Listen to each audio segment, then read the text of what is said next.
ठरलं तर मग मालिकेचा आजचा भाग सगळ्यात मोठ्या खुलास्यांचा आहे, त्यामुळे व्हिडिओ शेवटपर्यंत नक्कीच बघा. सगळ्यात आधी आपण पाहतो की इकडे डॉक्टर सरिता आलेल्या असतात पूर्ण आजींना चेक करण्यासाठी. पूर्ण आजींची आजची अवस्था काय आहे, कुठपर्यंत सगळ्या काही गोष्टी हँडल करता येतील यावर यांची आता चर्चा रंगलेली असते. त्यामुळे तुम्ही काळजी करू नका, तुम्ही माझ्यावर विश्वास ठेवा, असं देखील आता डॉक्टर जे आहेत ते सांगू लागतात. त्यावर आता सगळेजण म्हणतात की हो, आमचा तुमच्यावर पूर्ण विश्वास आहे, आम्हाला माहिती आहे की तुम्ही जे काही कराल ते योग्यच कराल. मग दुसरीकडे आता पाहायला मिळतं की सगळीजण ही पूर्ण आजीच्या रूममध्ये जायला निघतात, कारण पूर्ण आजींचं नेमकं काय चाललं आहे, कसं चाललं आहे, ओके तर आहेत ना, हे सुद्धा त्यांना बघायचं असतं आणि यासाठी त्यांची धावपळ सुरू असते.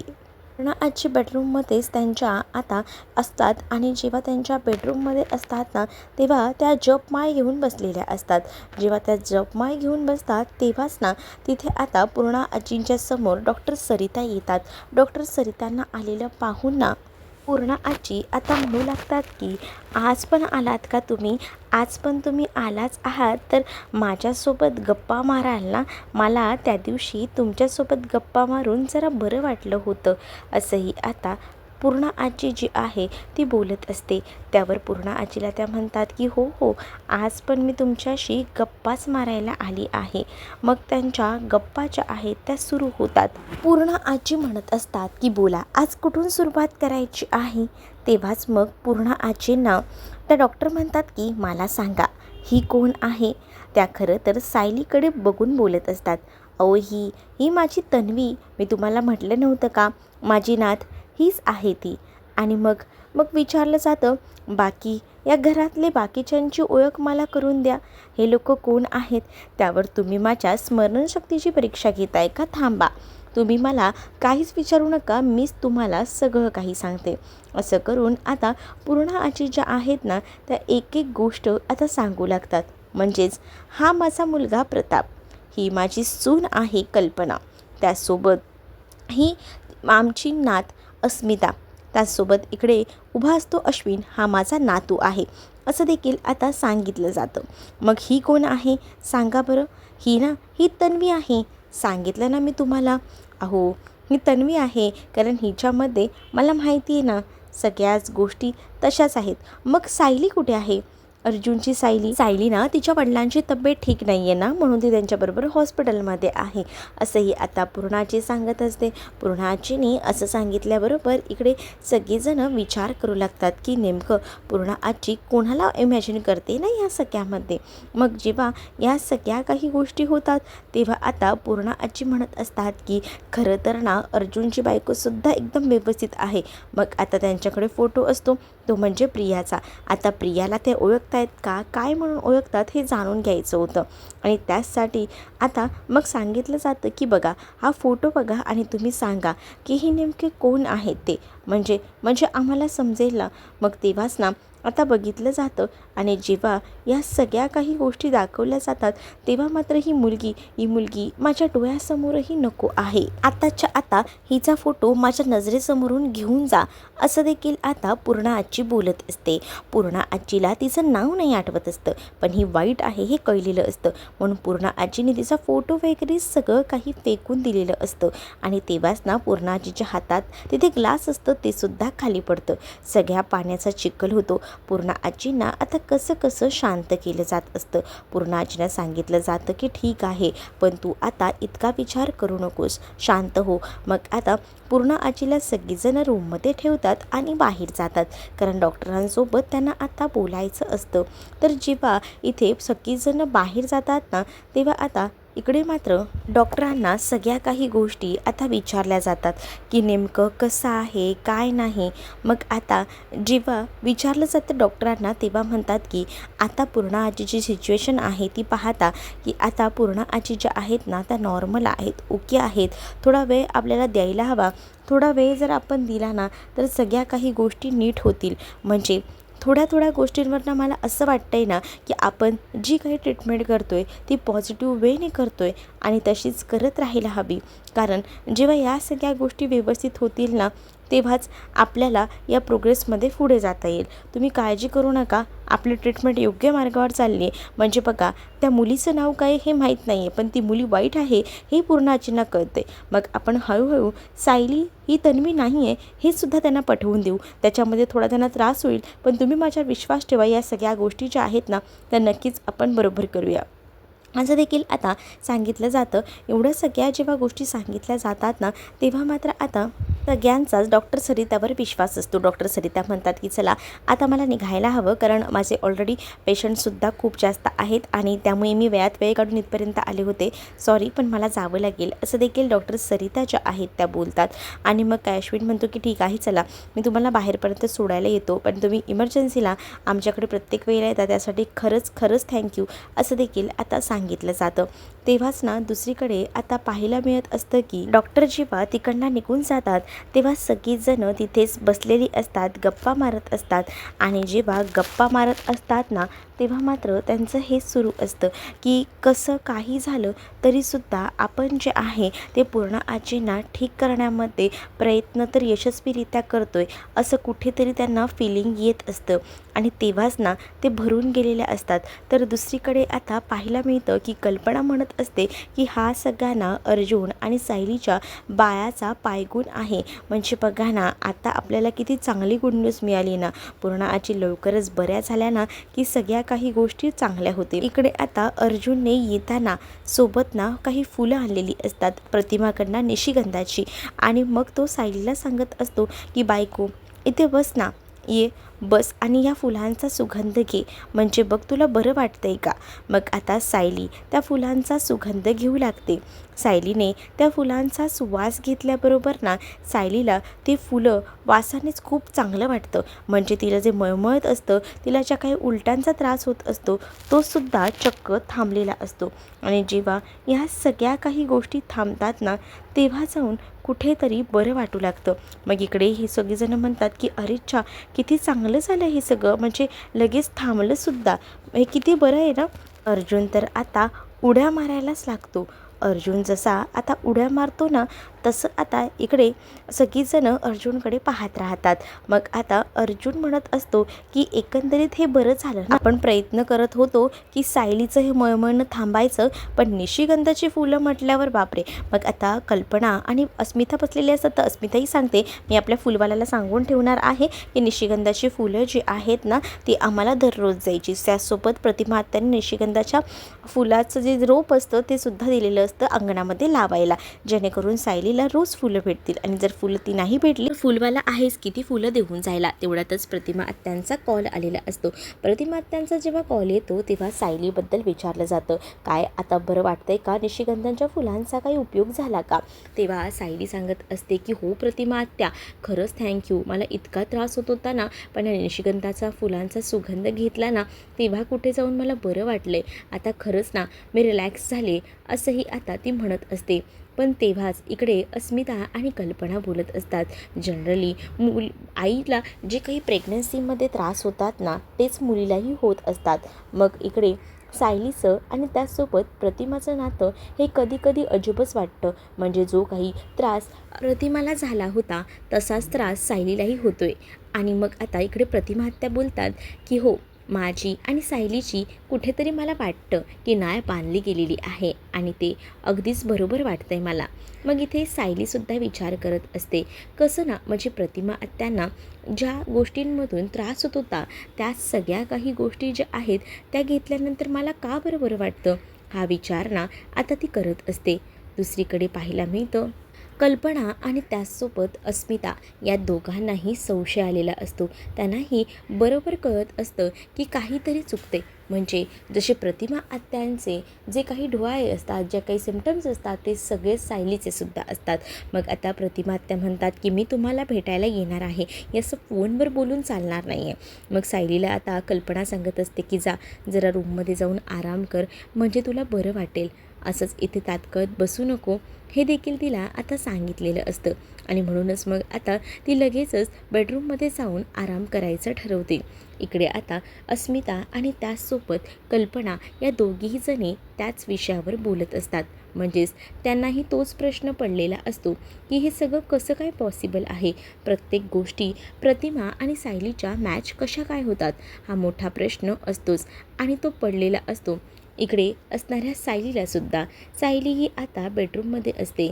सायली बेडरूममध्ये असताना तीही आता विचार करत असते की खाली जे काही झालं ते सेम टू सेम तसंच कसं काय झालं. म्हणजे मला का त्या सगळ्या गोष्टीचा त्रास होतो. तन्वीबद्दल काही बोललं का तीच मला कशी काय दिसते. लहानपणाच्या तन्वीचा आणि माझा काय संबंध आहे असाही विचार ना आता सायली करत असते.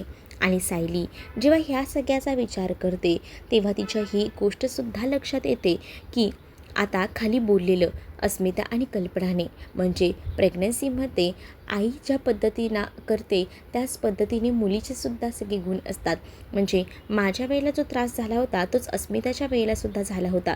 आणि मग सायलीचं काय. सायलीने आता हे सगळं आठवून ना अक्षरशः डोकं धरलेलं असतं. तिचं आता डोकंसुद्धा दुखायला लागतं. तिला कळत नसतं की आपल्यासोबत नेमकं होतंय तरी काय. आणि त्यामुळे तिने आता डोक्याला हात लावून घेतलेला असतो.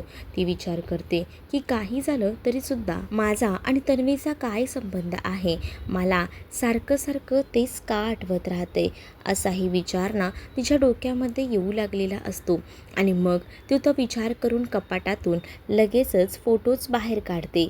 आणि ते फोटोज जेव्हा ती बाहेर काढते तेव्हा पुन्हा एकदा बघते तेव्हा तिच्या लक्षात येतं की हे फोटो जर आता अर्जुनने बघितले तर ते मला ओरडतील. कारण त्यांनी मला आधीच सांगितलं होतं की हे फोटोज पूर्ण आजीला देऊन टाक. पण मी हे फोटो पूर्ण आजीला दिलेच नाही. माझ्याजवळच ठेवले. हे चुकीचं आहे.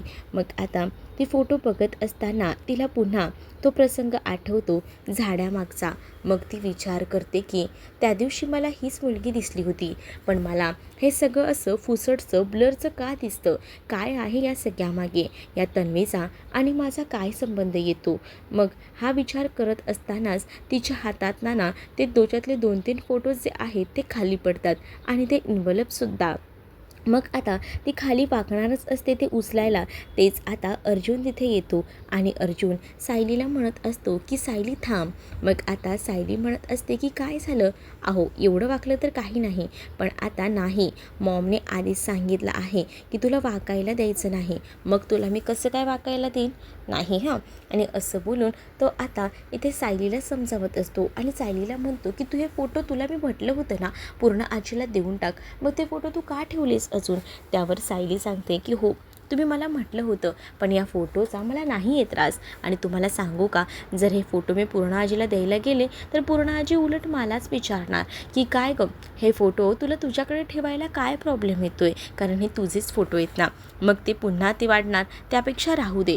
मग तुला बायको या फोटोंचा त्रास होतो ना म्हणून मी म्हटलं. नाही मला काही त्रास नाही होते. नका काळजी करू.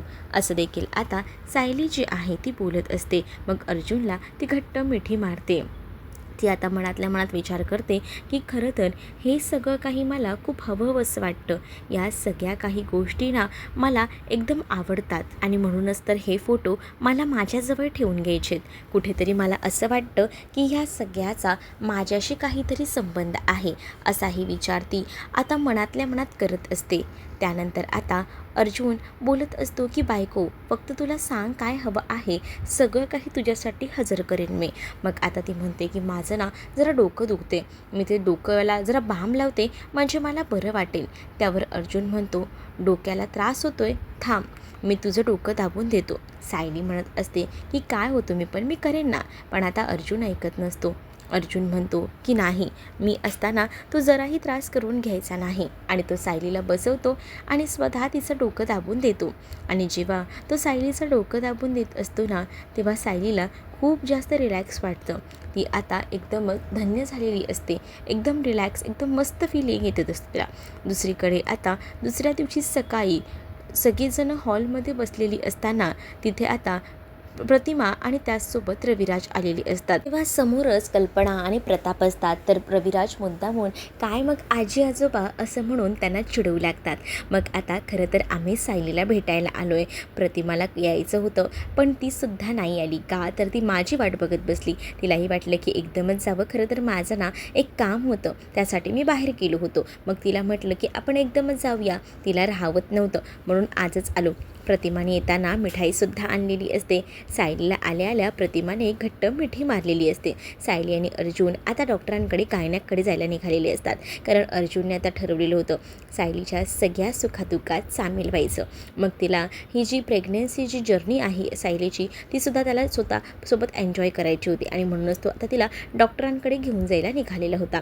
तो म्हणतो की जरा आम्ही डॉक्टरांकडे जाऊन येतो असं बोलूनच ना तो आता जातो सायलीला घेऊन. तेव्हा राज आता प्रतिमाला म्हणत असतात की आपण एक काम करूया, आपण ना पटकन ना पूर्णाजींना भेटून येऊया. पूर्णाजींनासुद्धा बरेच दिवस ते भेटले नव्हते.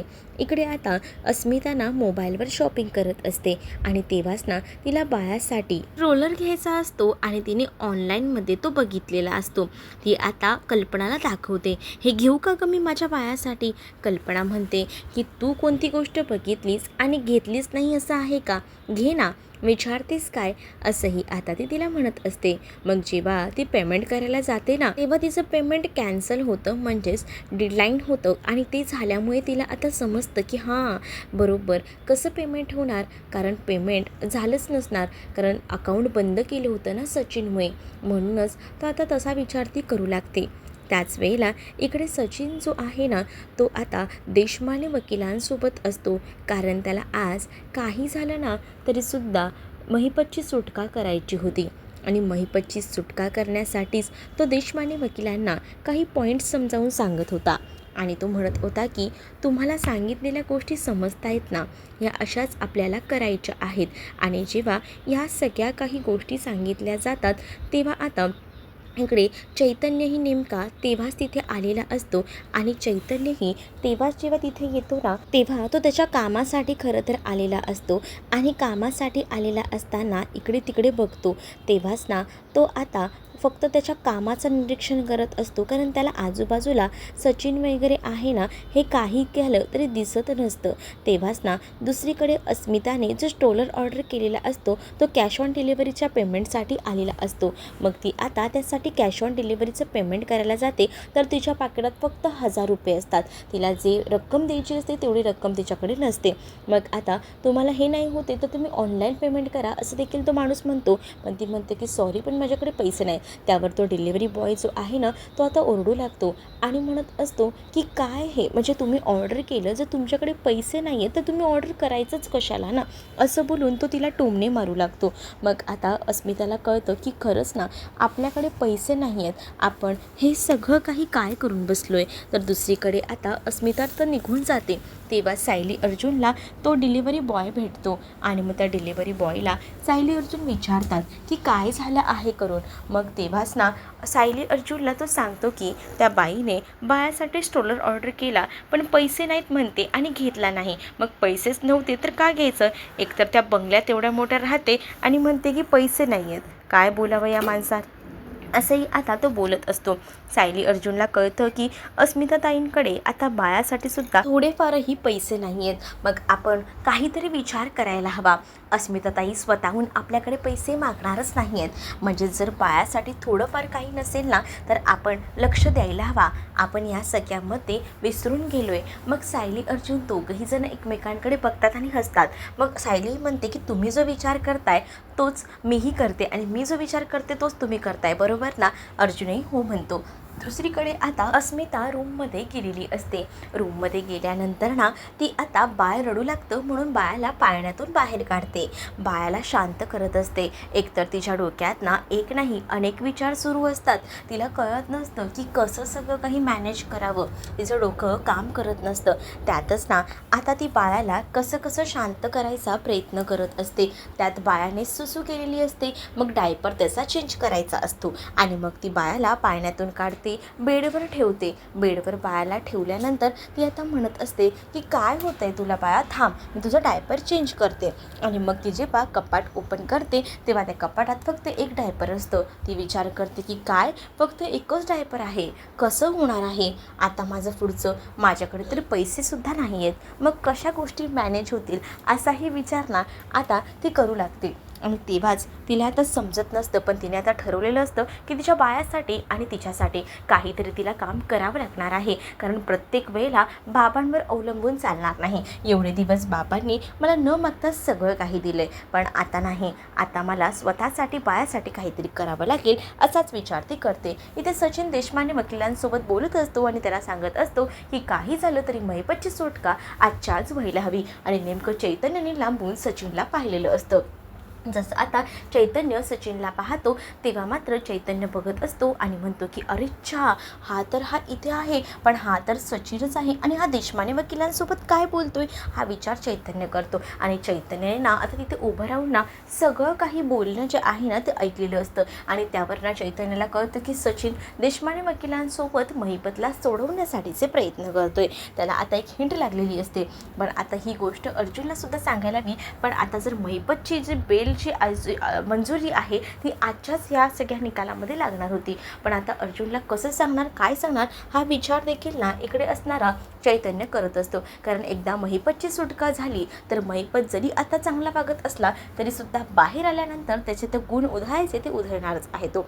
दुसरीकडे आता सगळीजण मठ्ठा पीत बसलेले असतात आणि तेव्हाच ना गप्पा मारत असताना तेव्हा सायलीला थोडा त्रास होत असतो, म्हणजे उलटीचा मळमळत असतं. आणि तेव्हाच ना इकडे कल्पना विचारते की काय झालं गं, तुला त्रास होतोय का गं सायली. त्यावर सायली म्हणत असते की हो थोडं मळमळतंय. मग पूर्णाजी म्हणते की काय तुला मळमळतंय, तुला उलट्या होत आहेत. पूर्णाजीना वेगळं वाटत असतं, पण ह्या गोष्टी पूर्णाजीना एवढ्यात तरी सांगायच्या नसतात, कारण त्या सायलीला तन्वी म्हणत असतात ना म्हणून. मग आता इथे अस्मिता सगळी बाजू सावरून घेते आणि म्हणत असते की आपण मठ्ठा पितोय ना, थोडा आंबट लागत असेल तिला म्हणून तिला त्रास होत असेल, नको पूर्णाजी राहू दे असंही आता म्हटलं जातं. त्यानंतर दुसरीकडे आता कल्पनाच्या समोरच पूर्णाजी म्हणत असते की हे काय, माझ्या तन्वीच्या गळ्यातलं लॉकेट कुठे आहे, तिच्या गळ्यात लॉकेट दिसत नाही आहे. मग आता कल्पना म्हणत असते की ते लॉकेट ना माझ्याकडे. मग पूर्णाजी ओरडते तुझ्याकडे लॉकेट कशाला ठेवलेस तू, तुला माहिती आहे ना लॉकेट तिला देऊन टाक. मग आता कल्पना सांगते की ते लॉकेट ना खरं तर थोडंसं तुटलं होतं तेव्हा म्हणून मी तिच्याकडनं घेतलं होतं, मग ते रिपेअर करून आणलं आहे आणि माझ्या कपाटात आहे, जा गं विमल जरा घेऊन ये बरं ते लॉकेट असंही आता कल्पना विमलला सांगते आणि तिला रूममध्ये पाठवते. तर दुसरीकडे मात्र पूर्णाजी म्हणत असते की नेहमीच तन्वीच्या गळ्यामध्ये ते लॉकेट असायला हवं, कारण तिच्यासाठीच ते लॉकेट आहे. तुला सांगते ना त्या लॉकेटसाठी एवढी भांडणं झाली होती ना, तेव्हाच ना तो जो प्रसंग आहे जो वाढदिवसाचा, अर्जुनच्या गळ्यामध्ये ते लॉकेट टाकल्यानंतर सायलीने कशा पद्धतीने स्वतःहून ते लॉकेट घेतलं होतं रडून, हे सगळं आठवतं. हे मुख्यतः आठवतं ते म्हणजे सायलीला. एवढे दिवस सायलीला ह्या सगळ्या गोष्टी ब्लरमध्ये आठवत होत्या, पण आता तिला एकदम स्पष्ट दिसत होतं. आणि ते सगळं स्पष्ट दिसल्यानंतर सायली एकदाची बोलून जाते, व्यक्त होते. ती म्हणत असते की अर्जुनचा वाढदिवस होता, वाढदिवसा दिवशी पूर्ण आजीने अर्जुनच्या गळ्यामध्ये ते लॉकेट टाकलं होतं, आपण तेव्हा माझा हट्ट होता की मला ते लॉकेट हवं होतं, मग अर्जुननेही कोणताही विचार न करता थेट माझ्या गळ्यात ते लॉकेट ठेवलं असंही आता ती म्हणत असते. जेव्हा हे सगळं काही डिट्टो ज्या काही गोष्टी तन्वी आणि अर्जुनच्या लहानपणी बालपणीत झालेल्या होत्या तेवढी सगळी पूर्ण डिटेलमध्ये माहिती ना आता चक्क तन्वीच्या तोंडून आलेली असते. आणि हे सगळं बघून तर घरातले सगळेच अवाक होतात की सायलीला एवढ्या सगळ्या गोष्टी परफेक्ट कशा काय माहिती. आणि मग आता सायली म्हणते की मला ना आता सगळं आठवलं. पूर्णाजी म्हणते की हो मलाही आठवतंय ना, सेम टू सेम असंच सगळं काही झालं होतं. मग तेव्हा या सगळ्या काही गोष्टी आठवल्यानंतर ना सायलीने तर बोलून व्यक्त झालेली असते, पण सगळीजण बघतात. मग सायलीच्या गळ्यामध्ये ते लॉकेटही टाकलं जातं. तर पुढील भागामध्ये आपल्याला पाहायला मिळतं की बेलवर ना महिपतची आता सुटका होणार असते. चैतन्यसुद्धा त्या कोर्टामध्येच हजर असतो. चैतन्यने फोन करून अर्जुनला याबद्दल सांगितलेलं असतं, त्यामुळे अर्जुनने आता घरातही सांगितलेलं असतं की महिपतची सुटका होणार आहे. महिपतची सुटका झाल्यावर नेमकं काय होते काय नाही हे काहीच समजत नाही आहे असाही विचार ना आता अर्जुन करत असतो. कारण महिपत जरी आता दाखवत असला की तो सुधारला आहे, पण तो काही सुधारलेला घातलेला नसणार आहे या गोष्टी माहिती असतात. आणि सायलीच्या गळ्यामध्ये ते लॉकेट असतं आणि सायली ते लॉकेट बघून ना थोडा विचार करते, हे लॉकेट मला एकदम जवळचं का वाटतंय, हे लॉकेट मी ह्या आधी कधीच घातलं नव्हतं, पहिल्यांदा घातलंय, पण तरीसुद्धा मला असं का वाटतंय, असा विचार ती आता करत असते. तर तुम्हा लोकांना हा भाग कसा वाटलाय हे कमेंटमध्ये मला नक्कीच सांगा. आणि अशाच नवनवीन भागांसाठी आपल्या चॅनलला सबस्क्राईब करायला विसरू नका. चला तर मग भेटूया पुढच्या भागात. तोपर्यंत